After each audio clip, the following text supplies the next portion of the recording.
গল্পের শুরুতেই আমাদের একটি মিলিটারি ট্যাঙ্ক দেখানো হয় যা আফগানিস্তানের ভেতরে একটি মিশন পূরণ করার জন্য যাচ্ছিল। হঠাৎ মাঝ রাস্তায় যখন কোনো কারণে ট্যাঙ্কটি থেমে যায় তখন একটি ট্রাক থেকে আমাদের হিরো জ্যাক রাগে বাইরে বেরিয়ে আসে। ট্যাঙ্ক থামালোকে। অন্যদিকে এক সৈনিক বাইরে বেরিয়ে আসে আর সে বলে, যদি এত সমস্যা হয় তাহলে আগে চলে যা। এরকম কথা বলার পর নিজেদের মধ্যে ঝগড়া করতে থাকে তারা। কিন্তু কিছু সময় পর আমরা জানতে পারি যে এরা দুজনে শুধু মজা করছিল।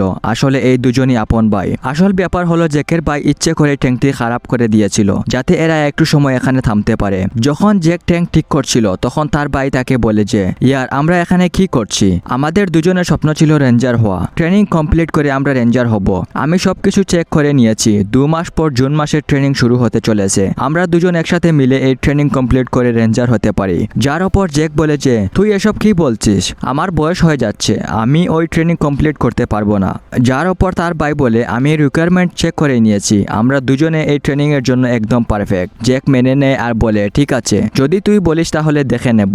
আপাতত তাদের সামনে এগিয়ে গিয়ে মিশন পুরো করতে হতো। তাই জ্যাক আবার তার ট্রেনকে ফিরে যেতে থাকে। ঠিক তখনই হঠাৎ তাদের ওপর আফগানিস্তান তালেবানদের হামলা হয়। একে একে তাদের সব ট্যাঙ্ক উড়িয়ে দেওয়া হয়। অনেক সৈনিকও মারা যায়। জ্যাকও আহত হয়েছিল, কিন্তু যখন তার জ্ঞান ফিরে তখন সে সবার আগে নিজের ভাইকে খুঁজে। সে দেখে তার ভাই এখনো বেঁচে আছে, কিন্তু গুরুতর আহত। সে শুধু আহত অবস্থায় ছিল। এরপর হঠাৎ জ্যাকের চোখ খুলে যায়। এই সময় সে অনেক সৈনিকের সাথে একটি বাসে বসেছিল। আর জানিয়ে রাখি, মুভির শুরুতে আমাদের যে দৃশ্য দেখানো হয় তারপর প্রায় 2 বছর কেটে গেছে, কিন্তু জ্যাক এখনো সেই দুর্ঘটনার কথা বলতে পারেনি। এখনো সে তার ভাইকে খুব মনে করে। অর্থাৎ সেই দুর্ঘটনার পর তার ভাই মারা যায়। এখানে আমরা জানতে পারি যে জ্যাক রেঞ্জারের ট্রেনিং কমপ্লিট করার জন্য কলোরাডোতে এসেছে। স্বাভাবিকভাবে সে তার ভাইয়ের সাথে কথা দিয়েছিল, তার ভাই নেই তো কি হয়েছে, সে একাই তার স্বপ্ন পূরণ করবে। একটি রেঞ্জার হওয়ার জন্য আলাদা আলাদা শহর থেকে এখানে অনেক সৈনিক এসেছে। ক্যাপ্টেন তাদের সবাইকে বলেন যে তোমাদের কাছে মাত্র 4 সপ্তাহের সময় আছে। এই 4 সপ্তাহের মধ্যে তোমাদের নিজেদের প্রমাণ করে ট্রেনিং কমপ্লিট করতে হবে। শেষ সপ্তাহে তোমাদের মিশন কমপ্লিট করে এই লাইন পার করতে হবে। যদি তোমরা সহি সালামতে এই লাইন পার করো তবে তোমাদের মধ্যে একজনকে রেঞ্জার বানিয়ে দেওয়া হবে। এরপর প্রথম সপ্তাহ থেকে এরা সবাই নিজেদের ট্রেনিং ফিল আপ করতে শুরু করে। এই ট্রেনিং এ যারা ফেল করেছিল তাদের আলাদা করে আবার বাড়ি পাঠিয়ে দেওয়া হচ্ছিল।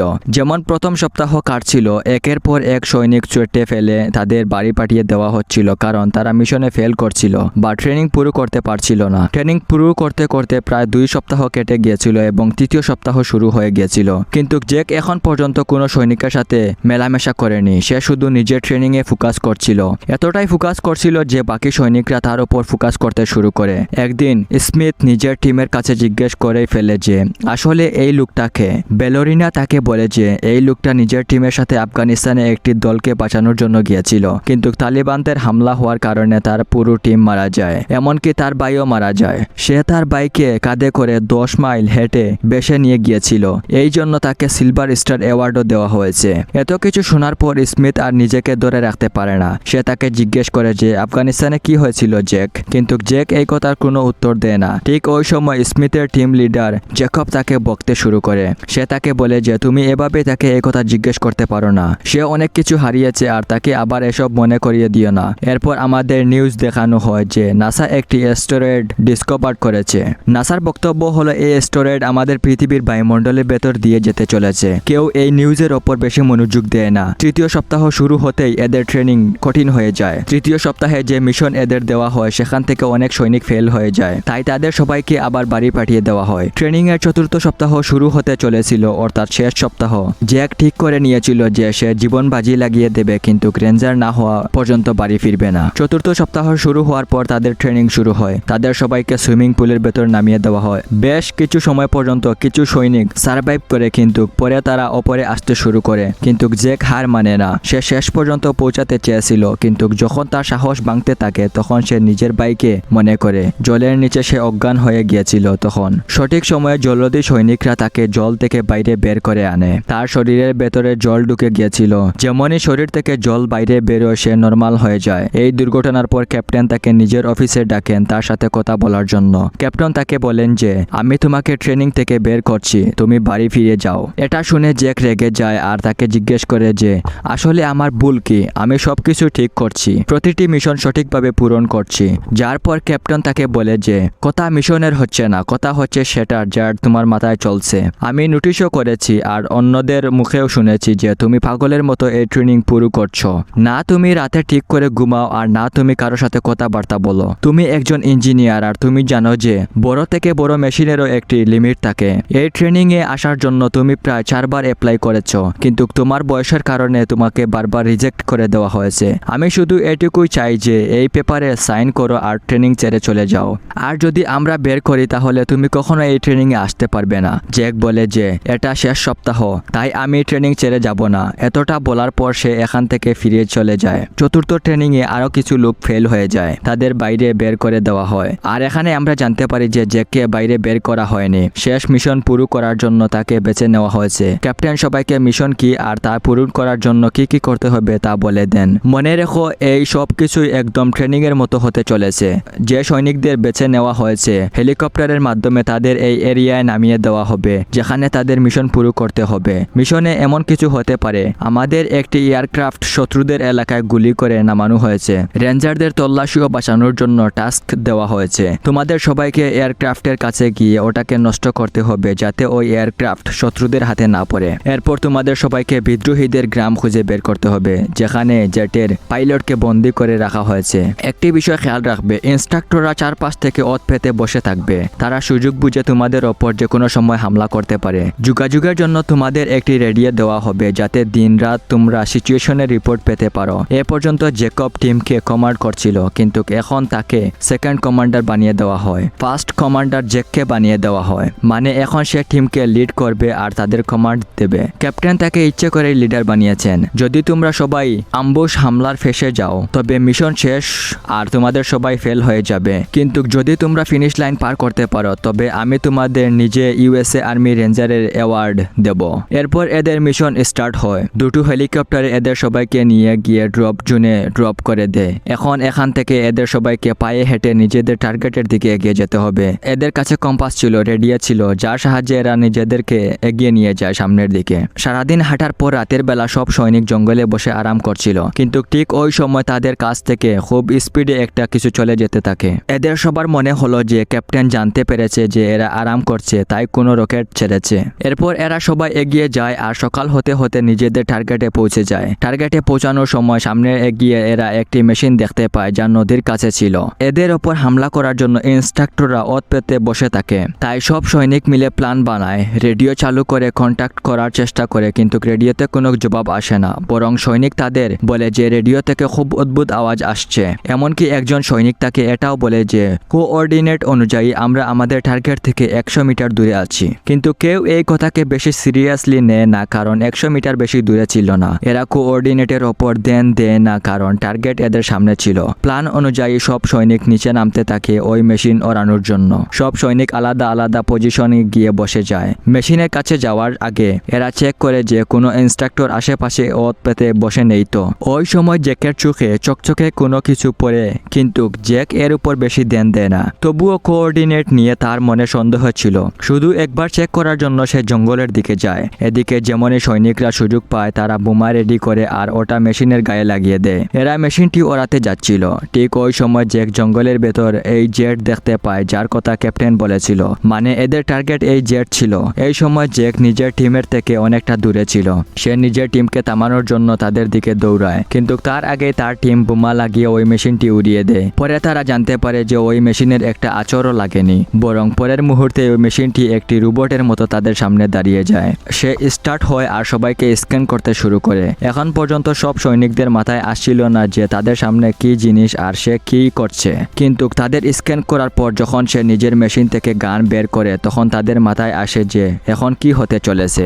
সবাই দৌড়ানো শুরু করে, কিন্তু একে একে তাদের ওপর ফায়ারিং করতে থাকে। আর ফায়ারিং এমনভাবে করছিল যে কাউকে জ্যান্ত ছাড়ছিল না। বেলোরিনা তার নিশানায় ছিল, কিন্তু তাকে গুলি করার আগেই মাঝখানে জ্যাক এসে তাকে বাঁচিয়ে নেয়। বেঁচে যাওয়া সৈনিকরা নিজেদের প্রাণ বাঁচিয়ে দৌড়ে জঙ্গলের ভেতর চলে যায়। এদের কাছে একটি গুলা এসে পড়ে যার ফলে ধামাকা হয় আর সেই কারণে এরা সবাই খাদের নিচে পড়ে যেতে থাকে। অপর থেকে নিচে পড়ার সময় অনেক সৈনিক জখম হয় আর অনেকে মারা যায়। জ্যাক জলদি উঠে দাঁড়ায় আর আহত সৈনিকদের সাইড করতে শুরু করে, কারণ ওই মেশিন যে কোনো সময় এখানে চলে আসতে পারে। অপর থেকে নিচে পড়ার কারণে জ্যাকবের পা খুব খারাপ ভাবে জখম হয়ে গিয়েছিল। সে হাঁটার মতো অবস্থায় ছিল না। যখন জ্যাক রেডিওর ব্যাপারে জিজ্ঞেস করে তখন এক সৈনিক তাকে বলে যে যার কাছে রেডিও ছিল সে অপারেই রয়ে গেছে। রেডিও দিয়ে তাদের কাজ হতে পারত, তারা হেল্প পেতে পারত। তাই জ্যাক ওটা আনার জন্য ওপারে যায়, কিন্তু ওপারে যাওয়ার পর সে দেখতে পেল যার কাছে রেডিও ছিল সে মারা গিয়েছে আর রেডিওটিও খারাপ হয়ে গিয়েছে। ঠিক ওই সময় তারা এটাও জানতে পারে যে ওই মেশিনের দু পায়ে হেঁটে তাদের খুঁজছে। এখনো এক সৈনিক জীবিত ছিল, কিন্তু জ্যাকের সামনেই ওই মেশিন ওই সৈনিককে উড়িয়ে দেয়। ওই মেশিন থেকে বেঁচে জ্যাক আবার নিচে নিজের টিমের কাছে আসে আর তাদের বলে যে ওই মেশিন এখন আমাদের খুঁজছে, আমাদের আগে বাড়তে হবে। এরপর এরা সবাই জলদি দড়িগুলো নিচে ফেলে দেয়। সবাই পাহাড়ের ওপর ফেসে গিয়েছিল আর শুধু দড়ির সাহায্যে নিচে নামতে পারত। জ্যাকবের জন্য এটা করা খুব কঠিন ছিল, কারণ তার পা একটি জখম হচ্ছিল। সমস্যা তো তখন হয় যখন ওই মেশিন এখানে চলে আসে আর ওই সৈনিককেই মেশিনটি টার্গেট করে যে দড়ি ধরে বসেছিল। সে ওই সৈনিককেই পলকেই ফেলে উড়িয়ে দেয়, যার ফলে দড়ি ছুটে যায় আর জ্যাকব খুব বাজেভাবে মাটিতে এসে পড়ে। ওই মেশিন ঠিক তাদের ওপরে ছিল আর ওরা সবাই পাহাড়ের আড়াল নিয়ে লুকিয়েছিল। যখন সে স্ক্যান করছিল তখন এরা তার খুব কাছে ছিল। জ্যাকবের পা জখম ছিল, সে পা নাড়াতে পারছিল না, তাই তার পা নজরে চলে আসে। যখনই ওই মেশিন এদের হদিস পায় সে এদের ওপর ফায়ারিং করতে থাকে। সবাই নিজেদের প্রাণ বাঁচিয়ে জঙ্গলের দিকে দৌড়াতে শুরু করে। যখন গুলিতে কাজ হচ্ছিল না তখন সে এদের ওপর গোলাবর্ষণ করে। ওই গুলার ধামাকার কারণে অনেক জোরদার বিস্ফোরণ হয়। ওই দুর্ঘটনা কিছু সৈনিক মারা যায়। এমনিতেই জ্যাকব জখম ছিল, নিজেদের সাথে তাকে নিয়ে পাহাড়ের ওপর আসে। জ্যাক তার পা সোজা করে আর স্ট্রেচারে শুইয়ে দেয়। এমনিতেই ব্যথার কারণে সে অজ্ঞান হয়ে গিয়েছিল। এখানে জ্যাক নিজের টিমকে জানায় যে ওটা আমাদের টার্গেট ছিল না, আমাদের টার্গেট একটি জেট ছিল যা জঙ্গলে পড়েছিল। ওটা কি জিনিস আমি জানি না, কিন্তু আমরা কোনো ভুল জিনিসকে ক্ষতি করেছি আর এখন আমাদের থেকে ওই জিনিসের বদলা নিচ্ছে। আমাদের জলদি গ্রামের দিকে এগিয়ে যেতে হবে, ওখানে আমরা হেল্প পেতে পারি। একে একে এরা জ্যাককে তুলে আর আগে বাড়তে থাকে। কিছুটা আগে যাওয়ার পর এদের সামনে একটি নদী আসে আর ওখানে এদের নদী পার করে ওপারে যেতে হবে। কিন্তু এই নদীর স্রোত খুব তেজ ছিল, ওটা সহজে পার করা খুব কঠিন ছিল। তবুও জ্যাক রিস্ক নেয় নিজের টিমকে বাঁচানোর জন্য।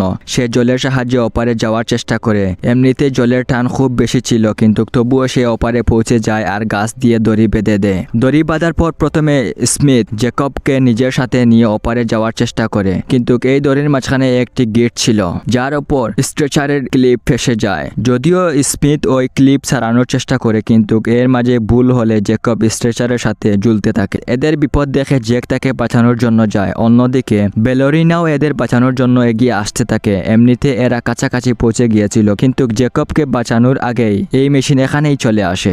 স্ক্যান করার পর সে এদের ওপর হামলা করে, যার ফলে এরা সবাই জ্বলে পড়ে যায়। এখনো ওই মেশিন হামলা করা বন্ধ করছিল না, সে লাগাতার এদের ওপর ফায়ারিং করে যাচ্ছিল। জলের টান খুব তেজ হওয়ার কারণে সবাই ঝর্ণায় গিয়ে পড়ে যায়। জ্যাক এখনো জ্যাকবের হাত ছাড়েনি। জ্যাকব অজ্ঞান অবস্থায় পড়েছিল। এদের টিমে এখন মাত্র 6 জন বেঁচে ছিল।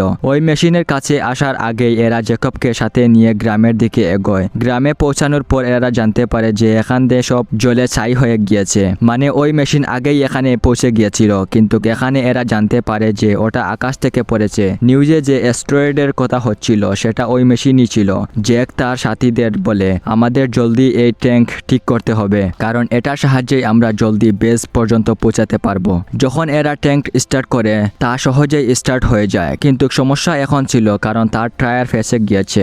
যদিও এরা সবাই মিলে ওটা টেনে বের করে দেয়, কিন্তু তখনই এরা এটাও টের পায় যে ওই মেশিন এদের আশেপাশেই আছে। ট্যাঙ্ক স্টার্ট করার পর এরা জলদি এখান থেকে বেরোতে থাকে। এই মাঝে স্মিথ গিয়ে কিছু আসল গুলি জোগাড় করতে থাকে ওই মেশিনের সাথে লড়ার জন্য। যখন সে গুলি জোগাড় করছিল, গুলি নিয়ে সে প্রাণপণে ট্যাঙ্কের দিকে দৌড়ায়, কিন্তু তখনই মেশিন তার ওপর হামলা করে, যার ফলে সে ওখানেই মারা যায়। গুলির বক্সের সাথে ট্যাঙ্কের ভেতর গিয়ে পড়ে। বেলোরিনা জলদি ট্যাঙ্ক স্টার্ট করে এখান থেকে পালাতে থাকে। ওই সময় এদের মধ্যে ভয়ানক ফায়ারিং হয়, আর যখন গুলিতে কাজ হচ্ছিল না তখন মেশিন নিজের গুলা ছাড়ে। গুলার ধামাকাতে এদের ট্যাঙ্ক কোনো প্রভাব পড়ে না। এই মেশিন লাগাতার এদের ওপর ফায়ারিং করছিল, এদের ওপর হামলা করছিল, যার ফলে জ্যাক একে একে নিজের টিমকে হারাতে থাকে। এরই মাঝে জ্যাক নিজের গান দিয়ে পাহাড়ের ওপর ফায়ারিং করে। বড় বড় পাথর ভেঙে ওই মেশিনের ওপর পড়ে যায়। যায়। সে আবার পিছলে নিচে পড়ে যাচ্ছিল।